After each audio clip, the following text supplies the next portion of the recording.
Hello cinema lovers, আসসালামু আলাইকুম। কেমন আছেন আপনারা? আমি আরাফাত আছি আপনাদের সাথে। আর আজ আমি চলে এসেছি 2026 সালে রিলিজ হওয়া স্পাই ইউনিভার্সের ধামাকা হিন্দি সিনেমা আলফা নিয়ে। তো কথা বেশি বাড়াবো না গাইস, চলুন শুরু করা যাক আজকের দুর্দান্ত মুভির এক্সপ্লেনেশন। সিনেমা শুরু হয় 1999 সালের 27 জুলাই, যখন সদ্য কার্গিল যুদ্ধ শেষ হয়েছে। এই ঐতিহাসিক ও রক্তক্ষয়ী যুদ্ধে ভারতীয় সেনাবাহিনী পাকিস্তানের 1000-এরও বেশি সৈন্যকে খতম করে। তবে এই বিশাল জয়ের পাশাপাশি ভারতের বেশ কিছু বীর সৈন্য শহীদ হয়। এই যুদ্ধের স্মৃতি এবং যোদ্ধাদের হারানোর বেদনা প্রতিটি সেনার মনে সবসময় তাজা থাকবে। ঠিক এমনই এক মুহূর্তে আমরা দেখতে পাই বিক্রান্ত কলকে, যিনি যুদ্ধের ময়দানে দাঁড়িয়ে শহীদদের স্মরণ করে আবেগপ্রবণ হয়ে পড়েছিল।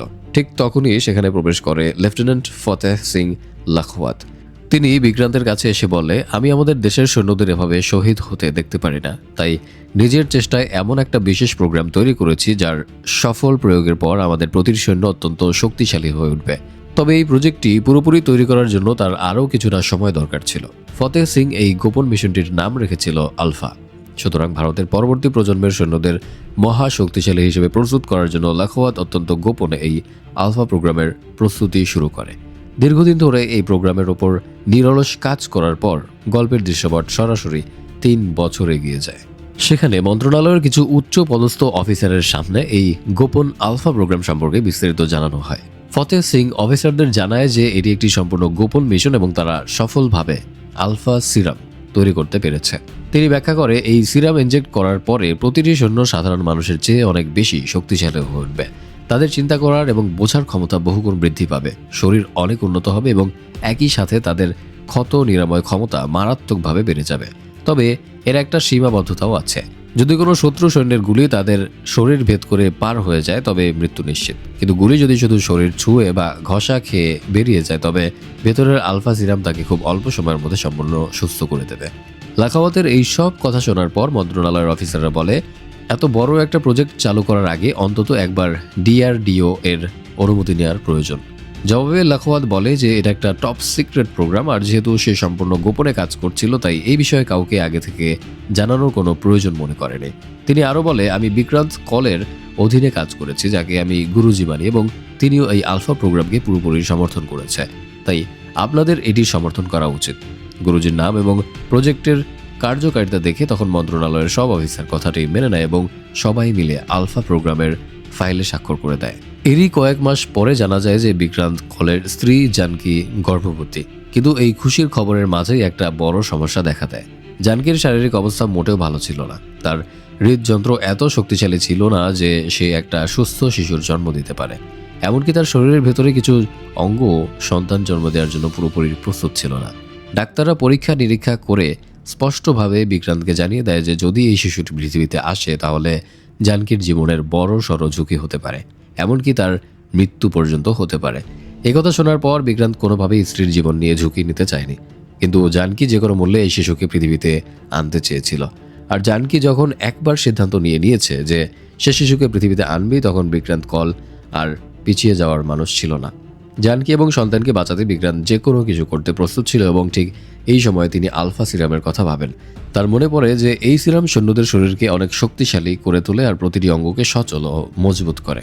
বিক্রান্ত ভাবলেন যদি এই সিরাম জানকীকে দেওয়া যায় তবে তার শরীরের অঙ্গগুলো শক্তিশালী হয়ে উঠবে, ফলে তাদের শিশুটিও নিরাপদ থাকবে এবং জানকীরও কোনো ক্ষতি হবে না।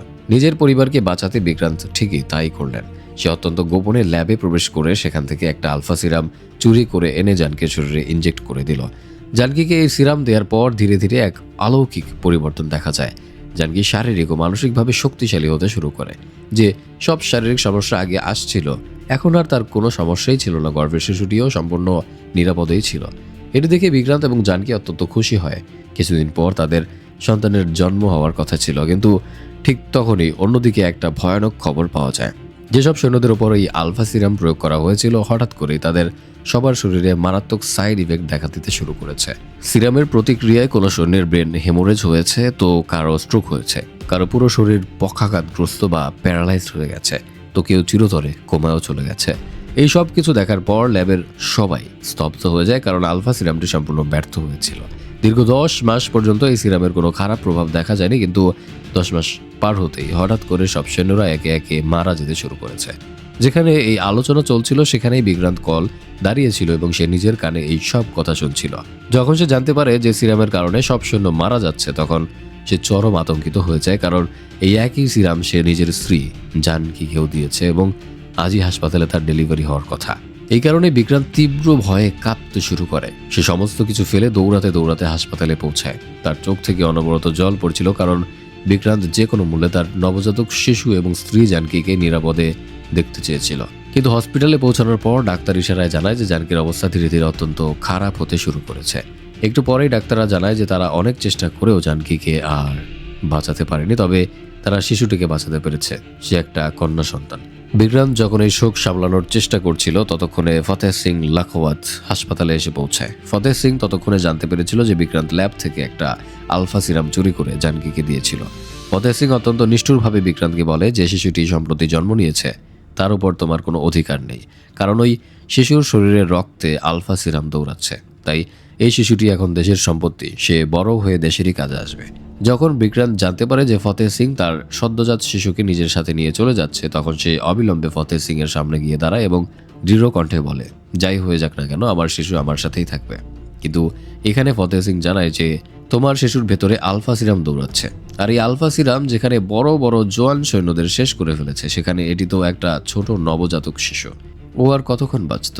ফতেহ সিং বিক্রান্তকে জানায় যে তার মেয়ে মারা গেছে এবং একটা মৃত শিশুর লাশ তার হাতে তুলে দেয়। বিক্রান্ত গভীর শোকে মুহ্যমান হয়ে যায় আর সেই মৃত মেয়েকে নিয়ে সেখান থেকে চলে যায়। এর কয়েকদিন পরে জানানো হয় যে আলফা সিরাম সম্পূর্ণ ব্যর্থ হওয়ার পর থেকে দেশের অনেক সৈন্য মারা গেছে। এই এত বড় ব্যর্থতা ও গাফিলতির কারণে ফতেহ সিং লাখোয়াতের ডিমোশন করে দেওয়া হয়। সেনাবাহিনীর বড় অফিসারদের বক্তব্য ছিল যে এত বড় ভুলের জন্য সরাসরি কোর্ট মার্শাল হওয়া উচিত ছিল, কিন্তু কেবল ডিমোশন হয়েছে, এতেই তুমি খুশি থাকো।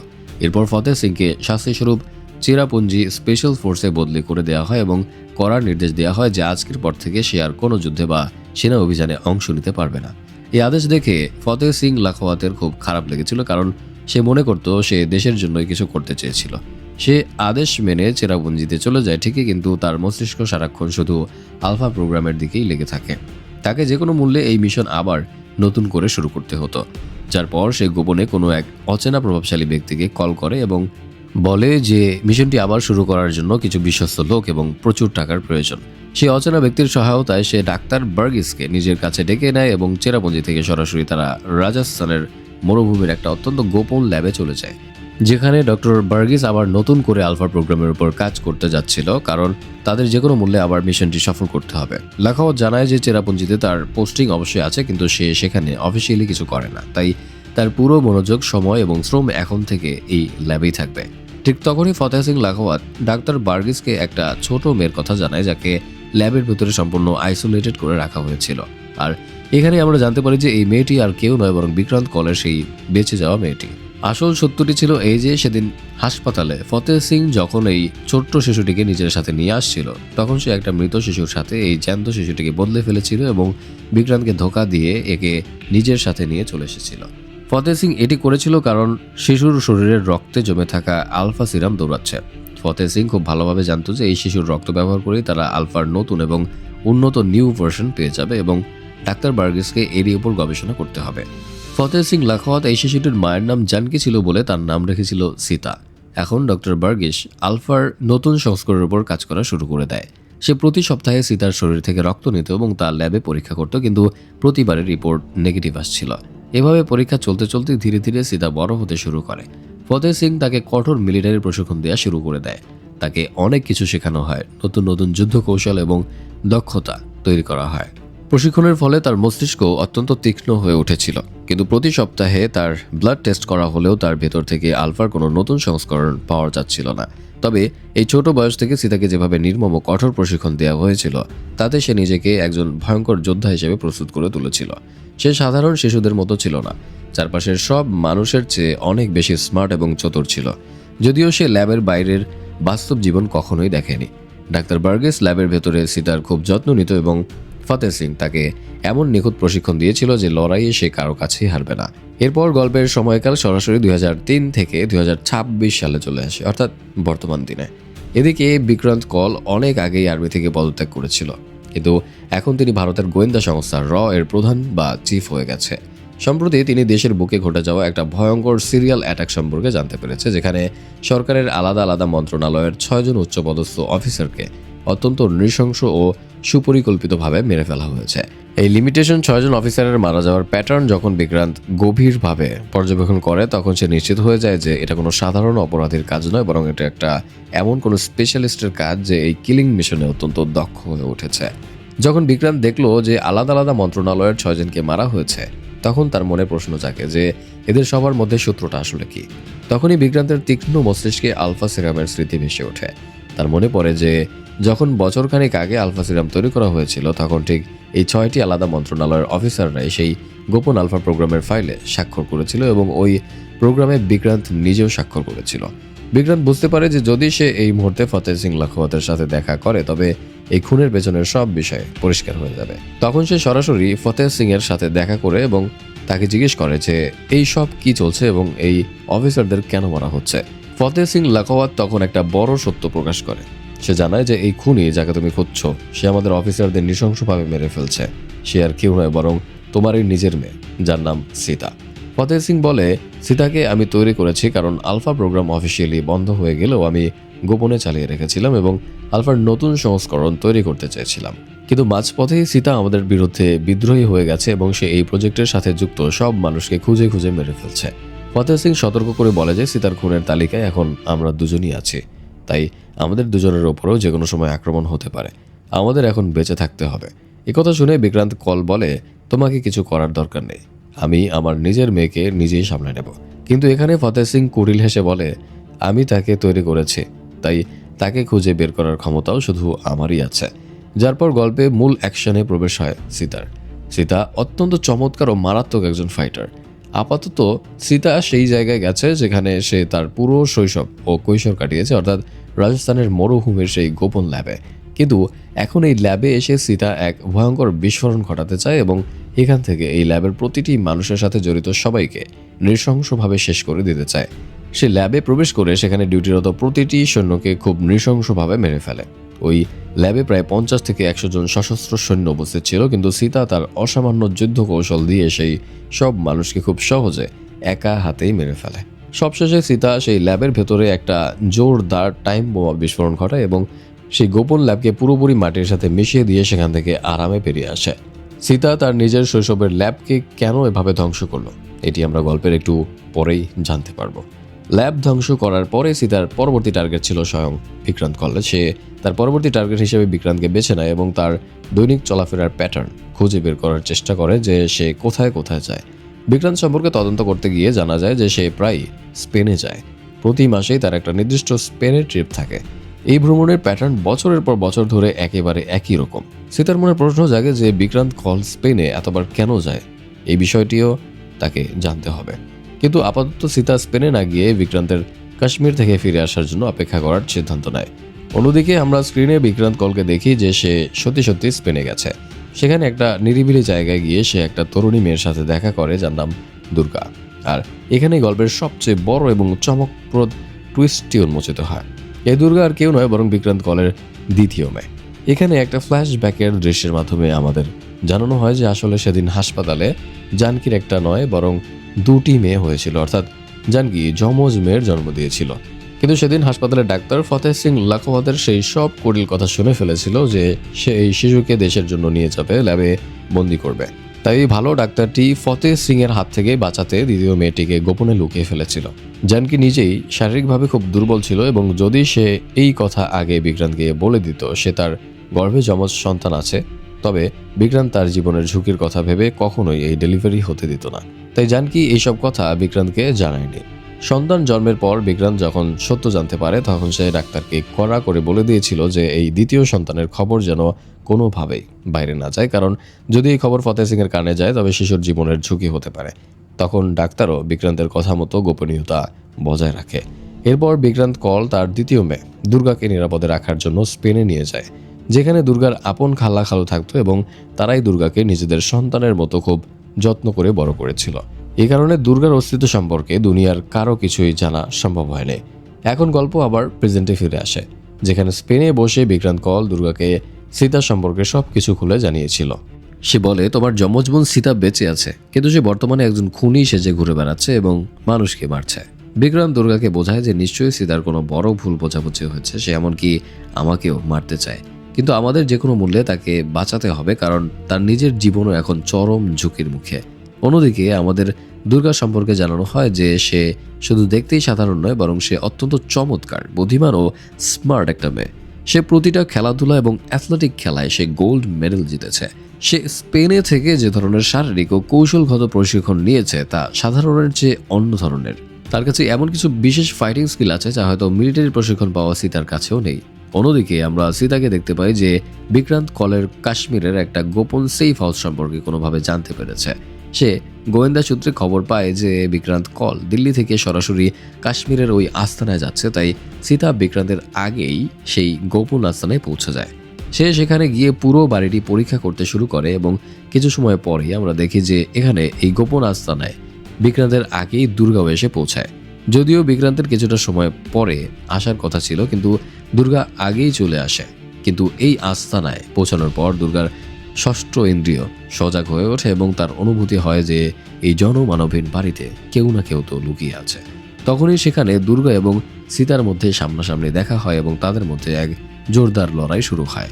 যেহেতু সীতা এবং দুর্গা উভয়ের শরীরের ভেতরেই মায়ের মাধ্যমে আসা আলফা প্রোগ্রামের সিরামের জিন উপস্থিত ছিল, এই কারণে তারা দুজনেই শক্তির দিক থেকে একে অপরের ওপর বেশি ভারী পড়ছিল। কেউ কারো চেয়ে কম ছিল না, কিন্তু সীতা যেহেতু তার জীবনের অনেকগুলো বছর ল্যাবের ভেতরে কাটিয়েছে এবং সেখানে নির্মম প্রশিক্ষণ নিয়েছে, তাই কৌশলের দিক থেকে কোথাও না কোথাও সে দুর্গার চেয়ে কিছুটা এগিয়ে ছিল। লড়াইয়ের মাঝেই দুর্গা এখানে সীতাকে চিনে ফেলেছিল, কারণ বিক্রম কল স্পেনে দুর্গাকে সীতার ছবি ও সবকিছু জানিয়ে দিয়েছিল। কিন্তু সীতার তাতে কোনো কিছু যায় আসে না। সীতার চোখ মুখ দেখে মনে হচ্ছিল যেন তার ভেতরে কোনো মানুষের আবেগ বা অনুভূতি অবশিষ্ট নেই। যখন দুর্গা বারবার তাকে বলছিল যে আমি অন্য কেউ নই, আমি তোমার নিজের আপন যমজ বোন, কিন্তু সীতার পাথরের হৃদয়ে তখন কোনো কিছু যায় আসে না। সে আক্রমণ চালিয়েই যায়। লড়াই যখন চরম পর্যায়ে ঠিক অল্প সময়ের পরেই সেখানে বিক্রমকল এসে উপস্থিত হয় এবং তিনি পরিস্থিতি নিয়ন্ত্রণে আনতে সরাসরি সীতার ওপর বন্দুক তাক করে। নিজের বাবার হাতে বন্দুকের কারণে সীতার বাধ্য হয়ে এখানে লড়াই থামাতে হয়, কিন্তু সীতা আসলে শুধু আত্মসমর্পণ করার একটা নাটক করছিল। যখনই সে সুযোগ পায় চোখের পলকে আবার তাদের দুজনের উপর আচমকা আক্রমণ করে আর তাদের দুজনকে জিম্মি করে ফেলে। সীতার ভেতরের ক্ষোভ ও ঘৃণা ছিল আকাশচুম্বী। তার ভেতরে কোনো আবেগ নেই, না আছে পারিবারিক কোনো অনুভূতি। কে তাকে কি বলছে তাতে তার কিচ্ছু যায় আসে না। দুর্গা তাকে আবারও বোঝানোর চেষ্টা করে যে বিক্রান্ত কল আমাদের জন্মদাতা বাবা, কিন্তু সীতা তাচ্ছিল্য করে বলে আমার পুরো জীবন তো এই অন্ধকার ল্যাবের চার দেয়ালের মাঝে কেটেছে, এই কারণে আমার বাবা বা বোন শব্দে কিছুই যায় আসে না। যার পরে সীতা তাদের সামনে তার নিজের জীবনের আসল গল্প বলতে শুরু করে। সে দুর্গার দিকে তাকিয়ে বলে তোমার জীবন হয়তো খুব সুন্দর ও স্বাভাবিকভাবে কেটেছে, কিন্তু আমার জীবন তার চেয়ে অনেক বেশি আলাদা এবং ভয়ঙ্কর ছিল। 18 বছর বয়সে তুমি যখন তোমার পরিবার নিয়ে খুব ভালোভাবে জন্মদিন উদযাপন করছিলে, ঠিক তখন আমি 18 বছর বয়সে আমার জীবনের প্রথম খুন করেছিলাম। সীতা জানায় যে তাকে ছোটবেলা থেকেই তার অতীত বা বাবা মার কথা কিছুই মনে করতে দেওয়া হয়নি। সে ল্যাবের বাইরের আসল সুন্দর দুনিয়া কোনোদিন চোখেই দেখেনি। ডক্টর বার্গিস ল্যাবে তার খুব যত্ন নিত এবং তারাই তাকে দেশ এবং দুনিয়া সম্পর্কে যা শেখাতো সে তাই বিশ্বাস করত। কিন্তু যখন সে কিছুটা বড় হয়ে গিয়েছিল তখন সে নিজে থেকে আলফা সিরামের আসল সত্য এবং ফতেহ সিং লখওয়াত সম্পর্কে জানতে পেরেছিল যে সে আলফা সিরাম দিয়ে আসলে কি করতে চায়। সীতা জানতে পেরেছিল যে ফতেহ সিং আলফার নতুন সংস্করণ তৈরি করতে চায়, আর এই সব কিছু সীতার শরীরের রক্ত ব্যবহার করে সম্ভব হতে পারে। যখন সীতার মাত্র 12 বছর বয়স হয়েছিল তারপর থেকে তার রক্তে আলফা সিরামের এক নতুন ভ্যারিয়েন্ট দেখতে পাওয়া গিয়েছিল। তখন থেকেই এই ফতেহ সিং এবং তার লোকেরা আলফার নতুন সংস্করণ তৈরি করার জন্য অন্ধ নেশায় মেতে ওঠে। সীতা বলে ততদিনে ফতেহ সিং লখওয়াতকে আমি নিজের বাবা বলে মানতাম, তাই বাবা যা বলতো আমি চোখ বন্ধ করে তাই করতাম। সে যত মানুষকে গাদ্দার বলে মারতে বলতো আমি তত মানুষকে বিনা প্রশ্নে মেরে ফেলতাম এবং তাদের কোনো প্রশ্ন জিজ্ঞাসা করতাম না। কিন্তু একদিন ফতেহ সিং সব সীমা ছাড়িয়ে যায়, কারণ একদিন ফতেহ সিং আমাকে আদেশ দেয় যে আমাদের ল্যাবের প্রধান ডাক্তার বার্গিসকে নিজের হাতে মারতে হবে। এখানে সীতাকে ফতেহ সিং এর পক্ষ থেকে জানানো হয়েছিল যে ডাক্তার বার্গিস দেশের সাথে গাদ্দারি করছে এবং গাদ্দারির শুধু একটাই সাজা আছে, তা হলো মৃত্যু। তাই তোমাকে কোনো প্রশ্ন জিজ্ঞাসা করতে হবে না। তুমি গিয়ে ডাক্তার বার্গিসকে খতম করে এসো। তখন সীতা যখন ডাক্তার বার্গিসের ল্যাবে তাকে মারার জন্য যায়, তখন জানা যায় যে ডাক্তার বার্গিস পালাবার চেষ্টা করছিল না, বরং তিনি নিজেই সেখানে সীতার আসার অপেক্ষা করছিল। কারণ ডাক্তার বার্গিস মৃত্যুর আগে সীতাকে এক ভয়ঙ্কর সত্য জানাতে চেয়েছিল। তো ডাক্তার বার্গিস ফতেহ সিং সম্পর্কে যা যা কথা বলেছিল সেগুলো শুনে সীতা সম্পূর্ণ স্তব্ধ হয়ে গিয়েছিল। এখানে ডাক্তার বার্গিস সীতাকে জানায় যে তোমার রক্ত থেকে আলফার যে নতুন সংস্করণ তৈরি করা হয়েছিল, যখন তা দেশের কিছু নিরীহ সৈন্যদের ওপর পরীক্ষা করা হয়েছিল, তখন সেই সৈন্যরা অত্যন্ত কষ্ট পেয়ে মারা গিয়েছিল। এভাবে তোমার সোকল্ড ফাদার ফতেহ সিং নিজের স্বার্থের জন্য অনেক সৈন্যকে একইভাবে অমানসিক কষ্ট দিয়ে মেরে ফেলেছে, শুধু এই আলফা সিরামের ক্ষমতা পাওয়ার জন্য। ডাক্তার বার্গিস সীতাকে আরও কিছু নির্মম কথা বলে যে ফতেহ সিং এখানেই থামবে না। যদি আরও ব্লাড টেস্ট করা হয় এবং নতুন ট্রায়াল করা হয়, তবে তোমার নিজের জীবনেরও বড় ঝুঁকি আছে। কিন্তু এই সব কিছুর থেকেও তোমার বাবার কোনো কিছু যায় আসে না। সে নিজের সাথে ভবিষ্যতে তোমার ওপরও ট্রায়াল করতে থাকবে। ডাক্তার বার্গিস সীতাকে বলে যে ফতেহ সিং একজন ভয়ঙ্কর কসাই, সে দেশপ্রেমিক নয়। ডাক্তার বার্গিস মরার আগে সীতাকে বলেছিল, তুমি এখান থেকে পালিয়ে গিয়ে তোমার আসল বাবা বিক্রান্ত কলের সাথে দেখা করো।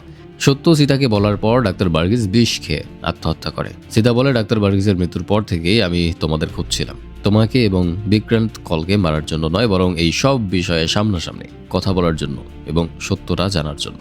সীতা সব কথা নিজে থেকেই জেনে গেছে। সে এটাও জেনে গেছে যে বিক্রান্ত কলই তার আসল জন্মদাতা বাবা এবং দুর্গা তার নিজের আপন যমজ বোন। তারা যখন এই সত্যটি নিয়ে কথা বলছিল, তখনই আমরা দেখতে পাই যে ফতেহ সিং লখওয়াত গোপনে বিক্রান্ত কলের পিছু করছিল এবং তার গোয়েন্দারা কাশ্মীরের এই গোপন আস্তানাটির অবস্থান সম্পর্কে জেনে গিয়েছিল। এখন এখানে ফতেহ সিং এর পাঠানো অনেক সশস্ত্র লোক তাদের উপর হামলা করার জন্য আস্তানে পৌঁছে যায়। কিন্তু বিক্রান্ত কল পরিস্থিতি বেগতিক দেখে নিজের দুই মেয়েকে পেছনের গোপন রাস্তা দিয়ে বাইরে নিরাপদে বের করে দেয় এবং নিজে একাই ফতেহ সিং এর লোকেদেরকে মোকাবেলা করতে শুরু করে। বিক্রান্ত কলও কোনো সাধারণ মানুষ বা দুর্বল অফিসার নয়। তিনিও রয়ের প্রধান এবং প্রাক্তন আর্মি কর্নেল, তাই তিনি অত্যন্ত বিপজ্জনক একজন যোদ্ধা। তিনি একাই ঘরের ভেতর ফতেহ সিং লখওয়াতের পাঠানো সব লোককে লড়াই করে মেরে ফেলে। বিক্রান্ত কল এর মাঝেই সীতার মাধ্যমে জানতে পেরেছে যে ফতেহ সিং ব্যাকগ্রাউন্ডে কোনো এক ভয়ঙ্কর ওডিসি প্রোগ্রাম চালাচ্ছে, আর যদি এই ওডিসি প্রোগ্রাম কোনোভাবে অ্যাক্টিভেট হয়ে যায় তবে পুরো দেশ বরবাদ হয়ে যেতে পারে। তাই বিক্রান্ত কলকে যে কোনো মূল্যে ফতেহ সিং এর সাথে সামনাসামনি দেখা করতে হবে এবং এই ওডিসি প্রোগ্রামের সব কিছু পরিষ্কার করতে হবে। বাড়ি থেকে পালানোর সময় বিক্রান্ত কল তার দুই মেয়ে সীতা এবং দুর্গাকে নির্দেশ দিয়েছিল যে তাদের আগামী ৭৫ ঘন্টার মধ্যে চেরাপুঞ্জির একটা নির্দিষ্ট সেফ হাউসে পৌঁছাতে হবে। সেখানে পৌঁছানোর পর ফতেহ সিং এর লোকেরা তাদের আর কোনো ক্ষতি করতে পারবে না। তো এখান থেকেই দুই যমজ বোনের ৭৫ ঘন্টার এক কঠিন ও বিপজ্জনক যাত্রা শুরু হয়। দুর্গা মন থেকে চায় যেন সীতা যেন তার সাথে একটু মিশে যায়, সে যেন তাকে নিজের বোন বলে মনে করে এবং আপন করে নেয়। কিন্তু সীতা ছোটবেলা থেকে ল্যাবে বড় হওয়ায় সম্পূর্ণ পাথর হৃদয়ের মানুষ হয়ে গেছে। তার ভেতরে সহজে কোনো আবেগ প্রকাশ পাচ্ছিল না। কিন্তু ধীরে ধীরে সে যখন দুর্গার সাথে পথ চলতে শুরু করে, দুর্গার নিঃস্বার্থ ভালোবাসা ও যত্নে তার ভেতরের জমে থাকা বরফ কিছুটা গলতে শুরু করে। দুর্গা যাত্রাপথের এক পর্যায়ে তাকে জিজ্ঞেস করে, তুমি কি কাউকে বা কোনো কিছুকে ভয় পাও নাকি? তখন সীতা আকাশের দিকে তাকিয়ে শান্ত গলায় জানায়, ভয় আসলে তাদেরই লাগে যাদের জীবনে ভালোবাসার মতো কেউ আছে বা হারানোর ভয় আছে। আমার জীবনে তো কোনোদিন কেউ ছিলই না, তাই আমার ভয়ও লাগে না। কিন্তু দুর্গা পরম মমতায় সীতার হাত ধরে বলে, এখন থেকে তোমার ভয় লাগা উচিত, কারণ এখন থেকে আমরা তোমার জীবনে আছি আর আমরা এখন থেকে সবসময় তোমার সাথে থাকব। এই ৭৫ ঘন্টার যাত্রাটি অত্যন্ত কঠিন ছিল, কিন্তু তারা দুজনে নিজেদের অসামান্য দক্ষতা দিয়ে বিপজ্জনক যাত্রা মাত্র ৬৩ ঘন্টার মধ্যে সম্পন্ন করেছিল আর নির্দিষ্ট সেফ হাউস পর্যন্ত সুরক্ষিতভাবে পৌঁছে যায়। কিন্তু এই হাউসের সামনে পৌঁছানোর পর সীতা ও দুর্গার মনে হয়েছিল যে এটা কোনো সাধারণ সেফ হাউস নয়, বরং এটি একটি চার্চের মতো জায়গা। সেখানে তারা ভেতরে গিয়ে দেখে একজন ফাদার শান্ত হয়ে বসে আছে। তারা প্রথমে বুঝতে পারছিল না যে তাদের বাবা বিক্রান্ত কল কেন এই চার্চের ফাদারের কাছে তাদেরকে পাঠিয়েছে এবং এর পেছনের রহস্যটা আসলে কি। তারা যখন এই নিয়ে ভাবছিল, ঠিক কিছু সময় পরেই এখানে ফতেহ সিং লখওয়াতের বিপজ্জনক লোকেরা এই সেফ হাউস পর্যন্ত হামলা করার জন্য পৌঁছে যায়। ফতেহ সিং এর পুরো গ্যাং তাদের চিরতরে শেষ করার জন্য হানা দেয়। ফতেহ সিং এর কিছু সাধারণ লোক নয়, বরং প্রচুর পরিমাণ ভারী অস্ত্রশস্ত্রে সজ্জিত লোক হামলা করার জন্য চারপাশ থেকে ঘিরে ফেলে। লড়াইয়ের শুরুতে সীতা এবং দুর্গা দুজনে মিলে আক্রমণকারী লোকেদের সাথে বীরত্বের সাথে লড়াই করে। দুই বোন পিঠাপিঠি দাঁড়িয়ে খুব চমৎকারভাবে শত্রুদের খতম করে দেয়। কিন্তু শেষের দিকে যখন শত্রুদের সংখ্যা ও লড়াইয়ের তীব্রতা অনেক বেড়ে যায়, তখন চার্চের ভেতর থেকে প্রবেশ হয় কবিরের, যিনি এতক্ষণে ছদ্মবেশে ফাদার সেজে বসেছিল। শেষ মুহূর্তে কবির নিজেই পুরো লড়াইয়ের মোর্চা সামলেছিল। এখানে যত গুন্ডাসান্ডা এসেছিল তাদের মধ্যে অর্ধেক গুন্ডা তো স্বয়ং কবিরের এই ভয়ঙ্কর রূপ দেখেই ভয়ে যুদ্ধক্ষেত্র ছেড়ে পালিয়ে যায়। আর বাকি অর্ধেক গুন্ডা যখন কবিরের সাথে লড়াই করার চেষ্টা করে তখন কবির তার অতি মানবীয় শক্তি ও ফাইটিং স্কিল দিয়ে তাদের সবাইকে একাই মেরে ফেলে। কিন্তু এই তীব্র লড়াইয়ের মাঝে দুর্গা দুর্ভাগ্যবশত মারাত্মকভাবে আহত হয়, তার কাঁধে একটা গুলিও লাগে। কবির তখন সীতাকে উদ্দেশ্য করে বলে, এই মুহূর্তে তোমাকে তোমার এই আহত বোনকে বাঁচানো সবচেয়ে বেশি জরুরি, তাই তোমরা আর দেরি না করে পেছনের গোপন পথ দিয়ে চলে যাও, আমি এখানে থাকা বাকি সব লোকদের একাই সামনে নেব। তখন সীতা দুর্গাকে ধরে কবিরের বলা নিরাপদ জায়গায় চলে যায়। অন্যদিকে আমরা স্ক্রিনে ফতেহ সিং লাখোয়াতকে দেখি।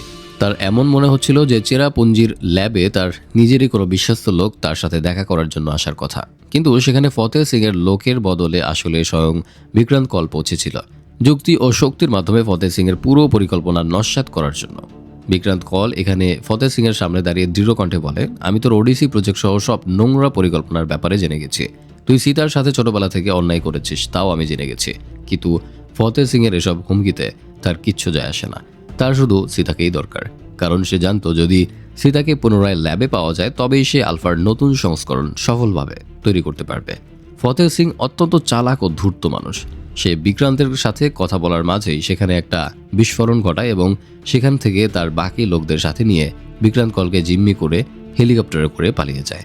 অন্যদিকে দুর্গার কাঁধে গুলি লাগার কারণে তার খুব আঘাত লেগেছিল এবং তাকে একটা গোপন আস্তানায় বিশ্রাম নিতে হচ্ছিল। তখনই সেখানে সীতা তার নিজস্ব গোয়েন্দা সূত্রে জানতে পারে যে ফতেহ সিং তাদের বাবা বিক্রান্ত কলকে জিম্মি করে রেখেছে এবং ফতেহ সিং একটা বার্তা পাঠিয়েছে যে যদি বিক্রান্তকে জীবিত চাও তবে সীতাকে একা এখানে আসতে হবে। তখন সীতা কোনো কিছু না ভেবে একাই ফতেহ সিং এর ডোরার দিকে রওনা দেয়, কারণ দুর্গার শরীরে আঘাত লেগেছিল এবং সে খুব দুর্বল ছিল।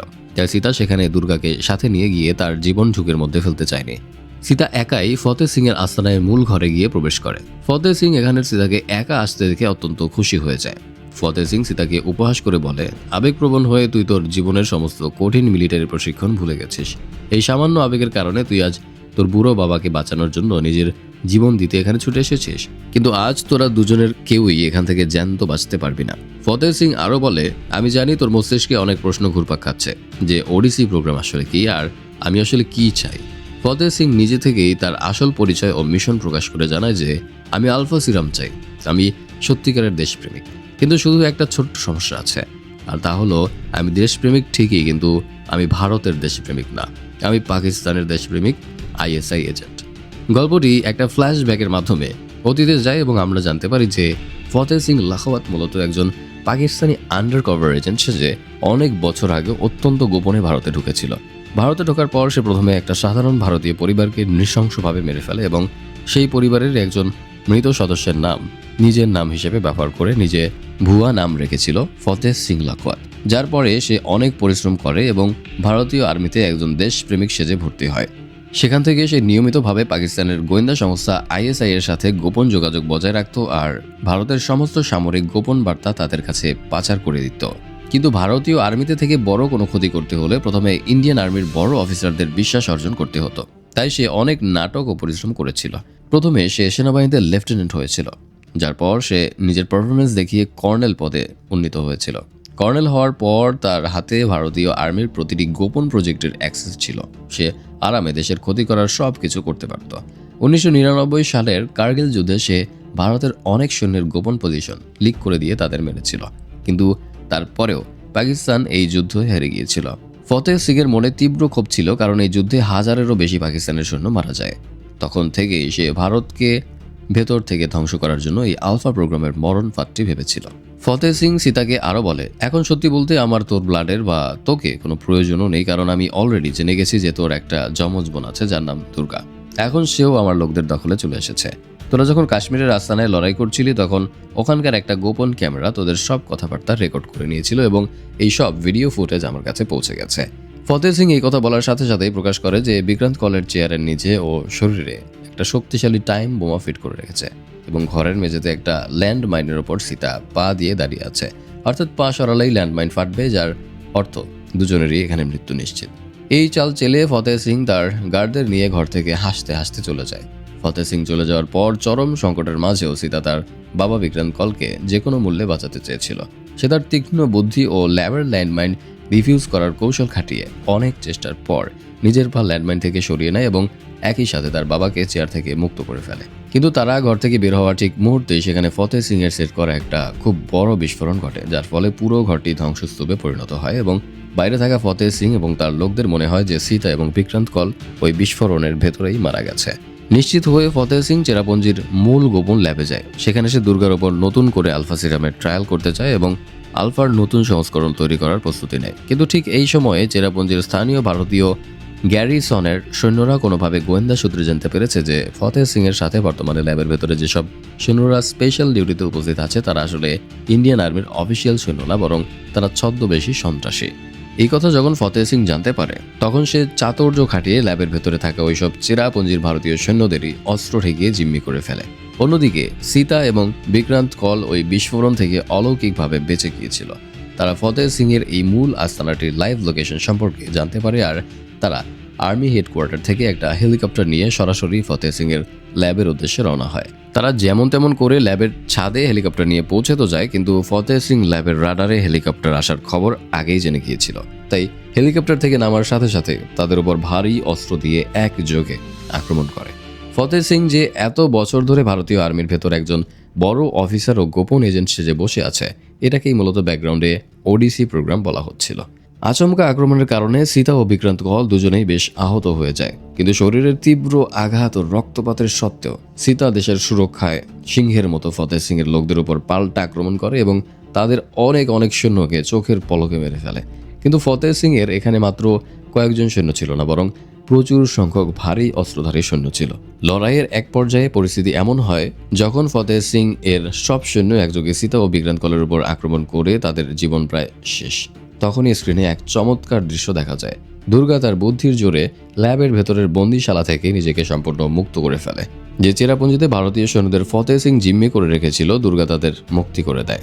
মুক্ত হওয়ার পর দুর্গা এবং ভারতীয় সৈন্যরা একযোগে ফতেহ সিং এর বেইমান সৈন্যদের উপর পেছন থেকে তীব্র আক্রমণ করে।